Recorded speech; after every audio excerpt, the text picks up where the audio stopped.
Welcome to the Houston Hustle, the podcast that spotlights the movers, the makers, and the doers shaping the city we love. Each week, we sit down with Houston's top entrepreneurs to talk who they are, how they built it, the principles that drive them, and what success means beyond the highlight reel.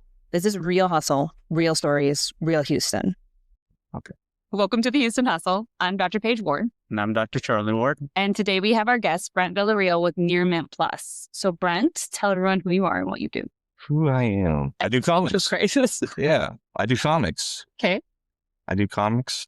I do cars, but I'm mainly known for comics in the stage of my career. Okay. How long have you been doing comics? Business-wise, since 2014. Okay. Yeah, What? business-wise. But like beyond that. Oh, beyond that, since the late 80s. Okay. You're always liking comics. Oh, yeah. Brent's been a long-time collector ever since he was a kid. That's right. Yeah. Action figures and comics. There's a passion of mine besides cars. That is how I've always known you, as comics. Yeah. So is this always the plan? No. Like I said, I was cars, so I built a lot of cars and have a different entity business that focuses on custom 3-piece forged wheels for cars. So they're built to order. So we build a lot of wheels for some of the fastest hypercars in the world. But I transitioned out of that. To jump into another passion, which is comics. I've only been good at things that I'm passionate about. Do you like hyperfixate on these things? I don't know hyperfixate, but I tend to be more knowledgeable about, maybe it's probably my ADHD as well. So I only focus on things that, You're passionate about. I mean, that makes sense. So tell us more about the business. Like what do you all do with comics? well, everything I do is on a more premium scale. It's curated. So we were the very first class operation in comics to have ever existed. Oh, wow. So I basically took some of the practices from my other business and incorporated that into what used to be called IG Comic Store. Mm-hmm. And yeah, we became one of the largest online retailers in the world. And I did that in 5 years. Wow. What were your processes for this? Crap, there's a lot of stuff, a lot of moving parts that happened. But, the main focus for me was I'd watch what everybody else was doing, right? Successfully, it's close. Both successfully and not. Some guys have great ideas, just poor execution, Right. right? And I've been on the other end of that more times than I can count. So I realized, though, I got to stop worrying about what other people do and just do what I do what I want to do, how I want to do it. And that's what we did. So when we started doing exclusive covers, meaning I would work with the artists, with Marvel Comics, and that issue with the art from that artist would be exclusive just to us. So if you wanted it, you had to come to us to get it.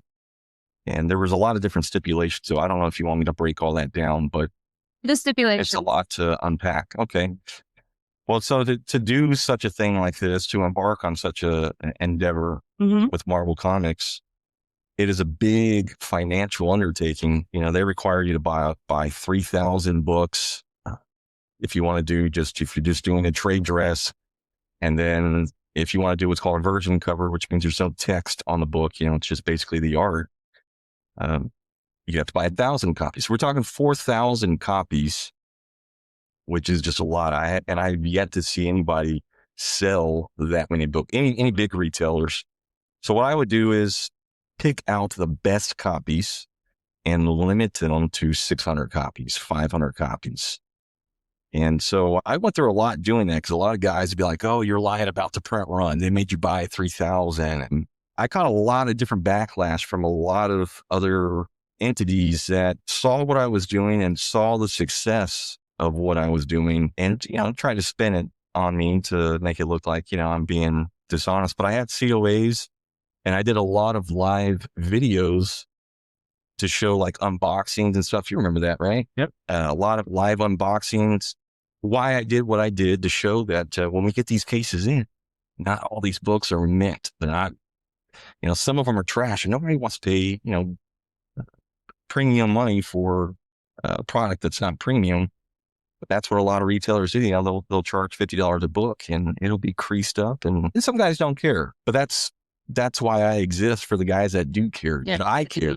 High level, more premium. So everything I've ever collected, all my back issues, part of the reputation that I cultivated was being known for the guy to go to if you wanted something in NearMintPlus or better condition. And that's where then he. Well, and that NearMintPlus was always a back pocket name that I kept, that I've owned for a while. Oh. And I didn't use it because I had IG Comic Store, but I sold IG Comic Store in 2021. Probably around there. I forgot. 2021, I think. It's 2021. And I stayed on for a little while. I won't go into the details of that, but I tried to get out of the comic business, and I got sucked right back in, because there was a lot of guys that just preferred to still buy from me. And there's certainly a lot of different artists that preferred to just work with me. They wouldn't work with anybody else. What are some of those artists that you typically work with? Well, now it's just specifically, for the time being, with just one, which is Scott Williams. And Scott and I have done quite a bit together. In fact, I remember when I found out that he came back to Marvel Comics, I did an exclusive variant for Uncanny X-Men 211 with the artist that did that cover. His name is Scott Swerson.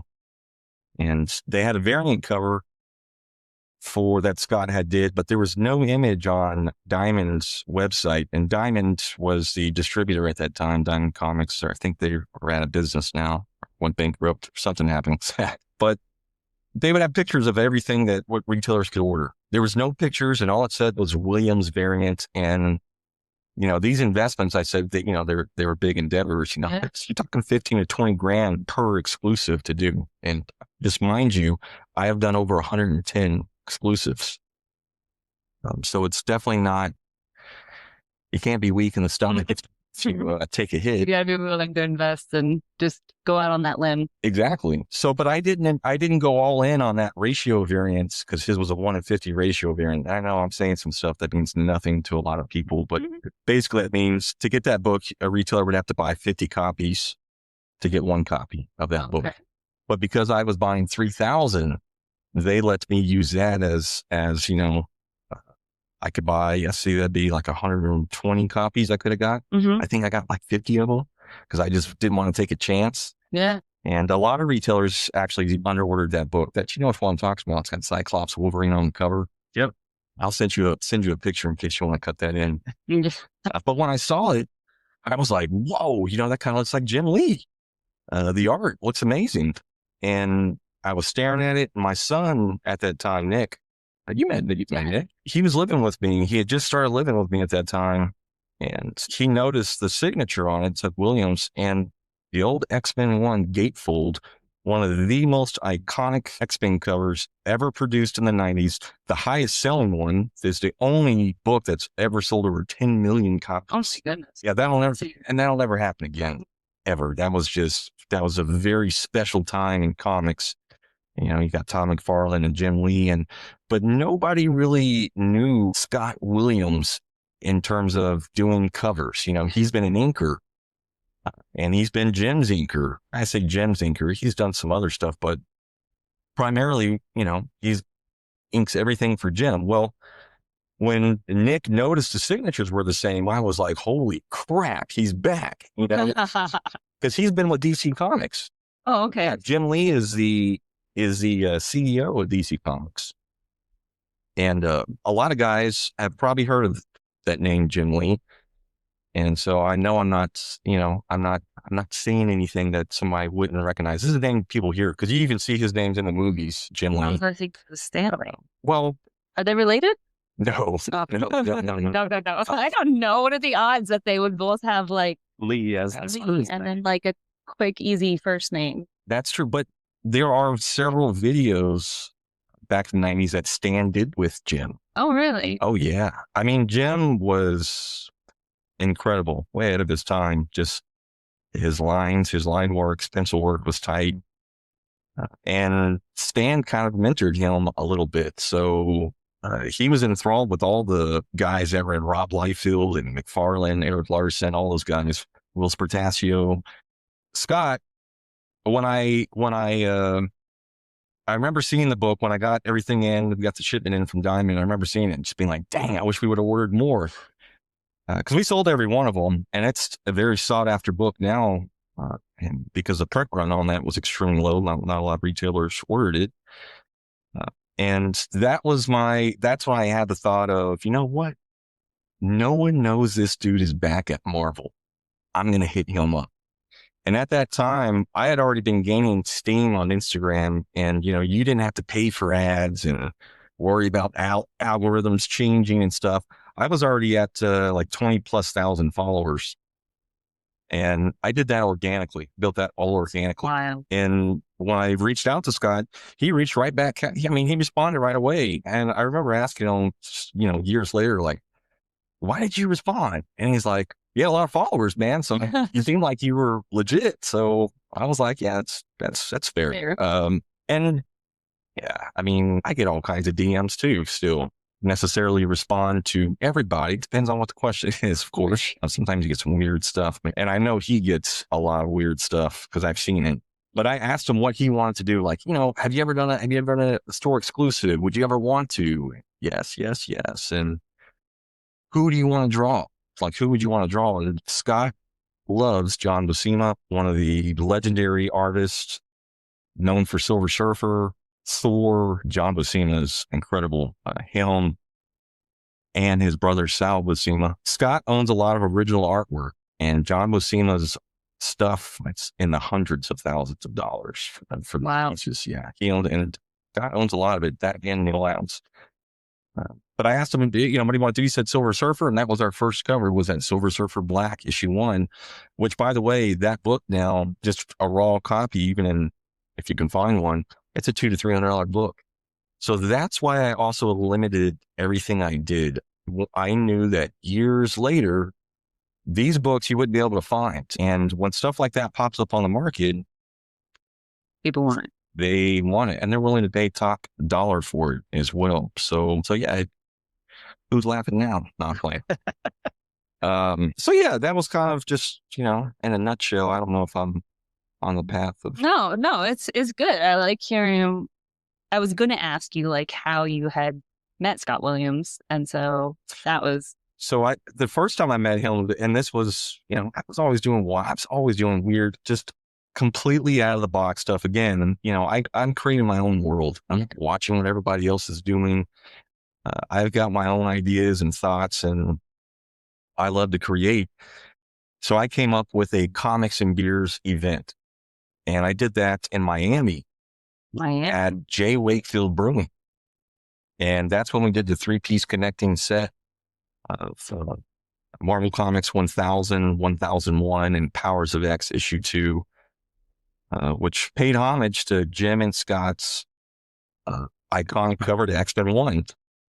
And I asked him, like, what his artist fee was and stuff. And he didn't even know. He's like, comics and beer, like, it doesn't make sense. But he's not tapped into that. Most guys who drink craft beer, and I'm a home brewer, and I, obviously drink a lot of craft beer. I'm not saying craft beer. I'm saying craft. No PBR. No. Yeah, man. It'd have to be a special day. I had been talking with that brewery for a while, and the owner's name of that brewery at the time, his name's Jonathan Wakefield, and very comic influence type brewers. Very cool. A lot of Star Wars stuff in there. And so we flew Scott out there. We flew out there, took all our books. We had a little mini comic con at the brewery. We had beers. Remember the beers? Special made Uncanny Hop Force. Uncanny Hop Force. And we had a couple artists come out, and was it like the place was a lot smaller than we were led to believe. So when we got there, we were like, crap, where are we going to set all this stuff up? And anyways, my son was with me as well. So that was really huge. And we still had a blast. Like Scott still had a blast. Were there thousands of people? Heck no, man. Maybe a couple hundred. Did we sell out of everything? No, not even close. And would Scott have come out in the kindness of his heart? He would not have. He would not have. But I mean, it's business, right? Yeah, It's business. But it gave us an opportunity to get some FaceTime, to connect. And of course, he saw a lot of fans, and I got to see another entity that I've done a lot of work with. His name's Ralph, No More Mutants. Yep. And he lives in Miami. So that was really cool to see him and just finally get FaceTime, because, again, the way I operate is different. A lot of guys hide behind a keyboard, email. I'm the get on the phone guy. Yeah. That's the way my mentor taught me, especially when there's an issue. And, it's a good way to take a temperature check too, to see, it's easy, to misconstrue things. Oh, like written form. Absolutely. And so I like to get on the phone with people. And if I can get somebody, like if I can FaceTime, see somebody in the flesh and talk to them, even better, even better. And from that moment on, Scott and I did a few other covers. And then that's when I had sold the company and started pulling in other artists that had been wanting to work with us for a while. Felipe Masafera was one of them. He had been hitting me up for like 3 or 4 years, and his art is amazing. It's very much like Alex Ross. There's special stuff. So wait, why, if he's hitting you out for 3 or 4 years, why did it take you so long to do that? You're just like, nah. There was a lot of, and I don't want to share a lot of his personal stuff that he was going through, but yeah, there were some things, I'll just call them some box that needed to be checked before. That's fair. I start pushing your name. Absolutely. And, I think when you're an entrepreneur and you build up a lot of steam and you build a solid reputation, and you vouch for somebody else that puts you on the line as well. Doesn't deliver. Yeah, definitely. Especially because, like you said, you were focusing more on the premium brand. So you want things to all be like high level, high experience, that kind of really nice touch. And so the people that you have under your company, you want to represent that. Exactly. Yeah, exactly. What's one of the hardest parts that you've experienced in business, or hardest moments, or something that was really tough to go through? That's a good question. Probably keeping up with production. Yeah. I'm a jack of all trades, so I do it all, from all social media, emails. I'm customer support, shipping department, quality control, buyer, creator. So empowering somebody, finding the right personality to empower to do that can be very, as you know, it can be tough. I feel like that holds you back sometimes when you have all those different roles to fulfill. It does, especially with, the physical things that are happening in my body with degenerative arthritis, and now being diagnosed with lupus, and now knowing that, man, now I know why I'm in so much pain sometimes. So it's definitely challenging. Every day's different. Where do you want your company to go? Like, where do you see the future for it? That's, I've kind of struggled with that for a while, because I did not intend to keep going this long and far. I was ready to start my new adventure, and that just never took root. It never happened. So you're looking at getting into the brewing, right? Yeah. I wanted to do like a micro pub brewery, something with a really cozy atmosphere. Like a nice, just a really nice, cozy tavern. And there used to be a place in Houston called Petrol Station. Mm-hmm. Yeah, the best burgers, and in Houston, by the way, the best. They have one called the Rain Corps specifically. That was really good. Some people that live in the Heights and stuff, I'm sure they've heard of it. That owner of that place owns Brash Brewing, but I loved that little establishment that they have. And after COVID came, it killed their business. And of course, he killed his business, putting bad quality food out there. I remember telling my buddy Joel about the best burger in Houston. This was right before COVID was kind of out there, but it wasn't full blown. And I was telling him, but Nick and I were telling him about how amazing the food is there. We take them there. And by the way, these burgers were massive at the time. Like, I could hardly ever finish one. Everything changed. The elements changed. Like, he was cutting corners, and not even 2 months later, boom. All these posts about people realizing, like, yeah, the food doesn't taste the same. The beer quality wasn't the same type of beers they had on draft. Dude was definitely cutting corners, and, you can't do that. Especially when you have like a small niche little area, like you need to keep that quality that you built on there. Otherwise, yeah, people just go elsewhere. There's so many options and things. So you cannot be the Ferrari and then start offering, Kia parts. It doesn't work. Yeah. I mean, you spoil people, and their food was just, it's sad to see stuff like that happen, but compromise, right? Yeah. That's something I've never done, is compromise my quality of the work I put out, what I produce. Do I miss the mark? Sure. Absolutely. I think that's part of business owning and just learning. Like, you're going to have ups and downs. You're going to make mistakes, but it's just growing from that. I have a business model. I have a couple, but my main one, there's no such thing as a perfect company. It doesn't exist, because we're all imperfect people, but there is such a thing as an accountable company. Yeah. Accountability is how you build trust. Absolutely. And I've done that through tens of thousands of transactions over the years, being accountable, getting on the phone, and making sure that my patrons know that I care about them. Yeah, I do. Because that's patrons, I think. Yeah, I like augmented. I mean, I augmented that word a little bit. It's fun. No, I like it.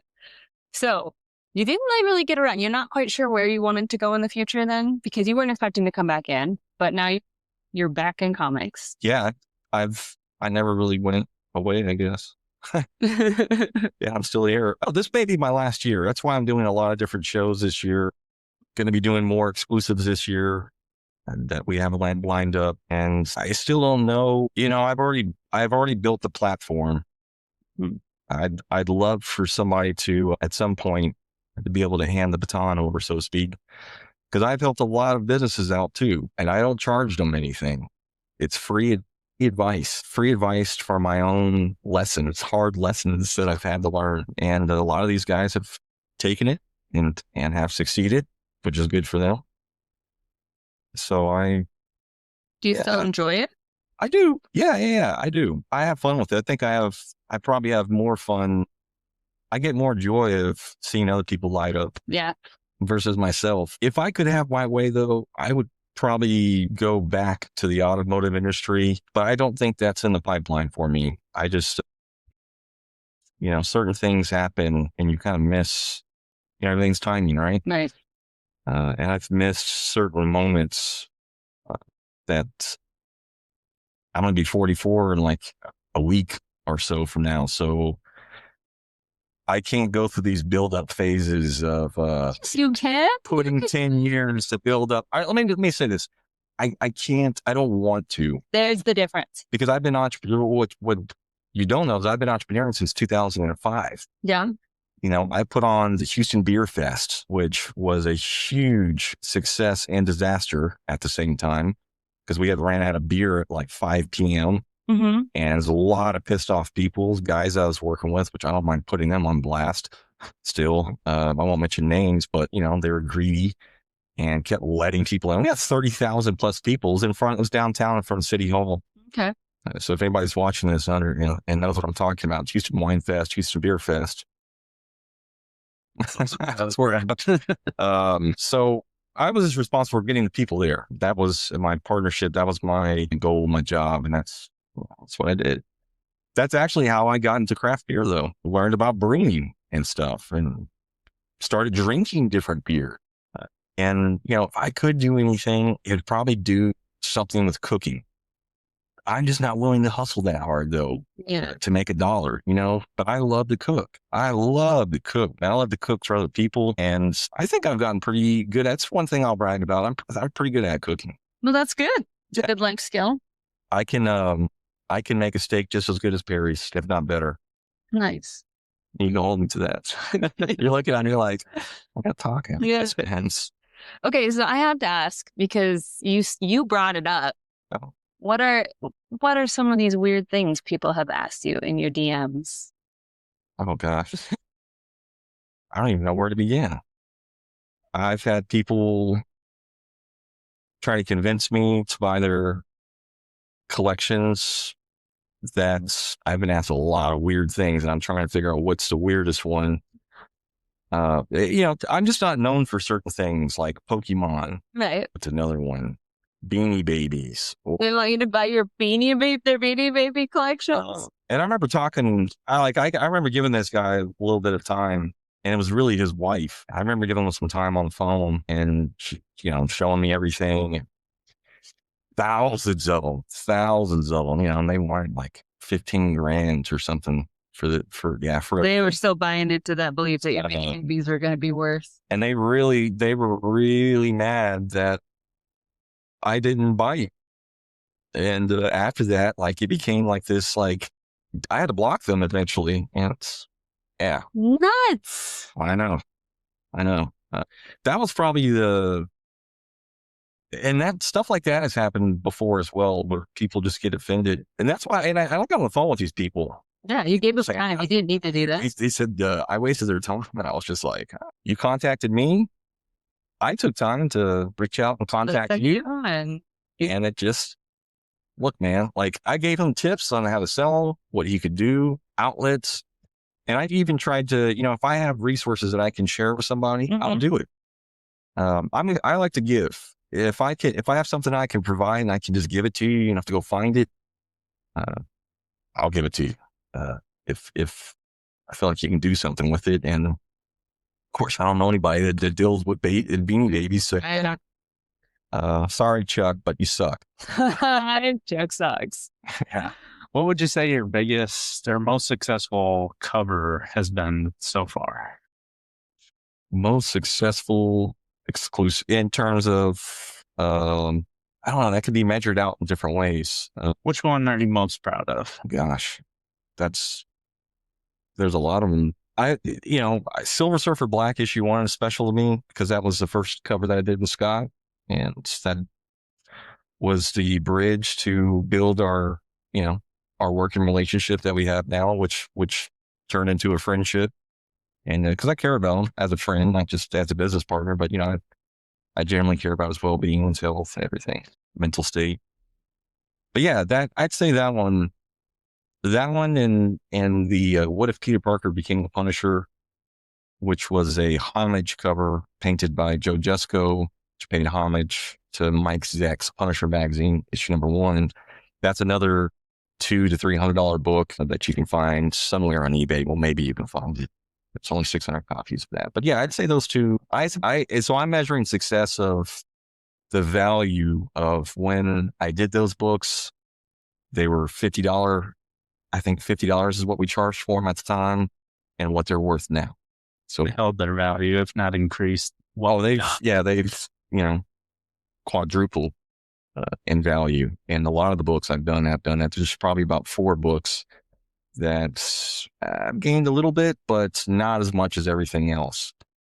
And so that's always cool to see that kind of stuff to the marketplace. Anyway, well, for our listeners, how do they get in touch with you? You can reach me on Instagram, NearMintPlus, NearMintPlus with an underscore. And if you're on Whatnot, you can find me on Whatnot, NearMintPlus, no underscore, or you can go to scottwilliamsinc.com. or NearMintPlusComics.com. Both URLs feed to the same server, so I did that on purpose. Oh, nice. I love it. Yeah, I did that on purpose. So just in case, Scott didn't know how long he was going to keep going, and I didn't know how long I was going to keep going, and that way we wouldn't hold each other back. I thought to myself, just, from a marketing standpoint, from meta tagging and stuff, I did not want to lose searchability either. Yeah, absolutely. And NearMintPlus Comics it ranks high. Smart. And so, these are just things that I've acquired over the years. I can build a website. I will say I've been fortunate enough to work with some of the best people in the industry, some of the most knowledgeable people in the industry when it comes to web design, SEO, meta tagging, social media, and then, providing just quality customer service, which, is important. Which I give props to my mentor, JR, which was my business partner at IG Comic Store and ISS Forged. and he's still a good friend of mine. Nice. Well, thank you for being on the show today. Thank you, Brent. Thank you. That's it. That's it. Crazy. We'll see you next time. You've been listening to Houston Hustle, celebrating the entrepreneurs who are shaping our city. If you enjoyed this episode, subscribe, leave a review, and share it with someone building their own dream. Until next time, keep building, keep learning, and keep hustling.